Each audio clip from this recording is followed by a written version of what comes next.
মার্কিন president Donald Trump এবং তার স্ত্রী মেলানিয়া ট্রাম্পকে নিয়ে জাতিসংঘ সদর দপ্তরে প্রবেশের সময় একটি চলন্ত সিঁড়িতে ওঠার পরপরই সেটি বন্ধ হয়ে যায়। ফলে বাকি ধাপগুলো পায়ে হেঁটে উঠতে হয়। ভাষণ দিতে গিয়ে টেলিপ্রম্পটার ভাঙা দেখতে পান ট্রাম্প।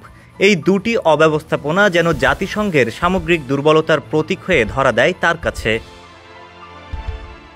বক্তব্যে জাতিসংঘের কঠোর সমালোচনা করেন ডোনাল্ড ট্রাম্প। সংস্থাটি তার সম্ভাবনা কাজে লাগায়নি বলে অভিযোগ করেন মার্কিন প্রেসিডেন্ট। শান্তি স্থাপন বা অন্য কোনো প্রক্রিয়ায় জাতিসংঘের ভূমিকা নিয়েও প্রশ্ন তোলেন। তিনি বলেন, জাতিসংঘের অব্যবস্থা এখন বন্ধ হওয়া চলন্ত সিঁড়ি বা ভাঙ্গা টেলিপ্রম্পটারের মতোই। বান্ডেল থাকলে প্রতি সেনমানিতে টাকা বাঁচবে। বিকাশ সেনমানি বান্ডেল কিনে জিতুন প্রতি লেনদেনে।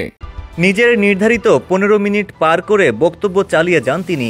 অভিযোগ করেন, অভিবাসীদের নানা সুবিধা দিয়ে পশ্চিমা দেশগুলোকে আক্রান্ত করছে জাতিসংঘ। শুধু আন্তর্জাতিক সংস্থাটি নয়, সাধারণ পরিষদের অধিবেশনে শত্রু মিত্র সবাইকেই নানাভাবে কথা শুনিয়েছেন মার্কিন প্রেসিডেন্ট। জাতিসংঘের নির্ধারিত 15 মিনিটের জায়গায় প্রায় 1 ঘন্টার ভাষণে ট্রাম্প বিভিন্ন ইস্যুতে এমন সব মন্তব্য করেছেন যা মুহূর্তে নানা আলোচনার জন্ম দিয়েছে। তার ভাষণে জাতিসংঘের উপযোগিতা নিয়েই প্রশ্ন তুলেছেন তিনি। অভিবাসন বা জলবায়ু ইস্যুতে পলিটিক্যালি কারেক্ট থাকার ঝুঁকি সম্পর্কে সতর্ক করেছেন ইউরোপকে। কথা বলেছেন ইউক্রেন, ইরান, গাজাসহ বিবদমান বিভিন্ন বিষয়ে।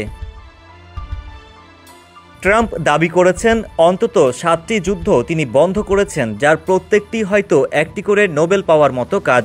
তিনি বলেছেন, বর্তমানে আমেরিকা তার স্বর্ণযুগ অতিক্রম করছে। চলমান সংঘাতের প্রসঙ্গ টেনে ইউক্রেন যুদ্ধকে সবচেয়ে সহজে সমাধানযোগ্য বলে মন্তব্য করেন তিনি। গাজায় যুদ্ধবিরতির বিষয়ে তার মন্তব্য, যুদ্ধ শেষ করতেই হবে এবং জিম্মিদেরও মুক্তি দিতে হবে। বেশ কয়েকটি প্রভাবশালী দেশ যে ফিলিস্তিন রাষ্ট্রকে স্বীকৃতি দিয়েছে তা হামাসের নৃশংসতার জন্য একটি পুরস্কার বলেও মন্তব্য করেন ডোনাল্ড ট্রাম্প। সংবাদ মাধ্যম বিবিসির বরাতে জানা যায়, 56 মিনিটের ভাষণ শেষে ট্রাম্প সমাপ্তিতে বলেন, আপনাদের সীমান্ত এবং প্রচলিত জ্বালানির উৎস শক্তিশালী করতে হবে যদি আপনারা আবার মহান হতে চান।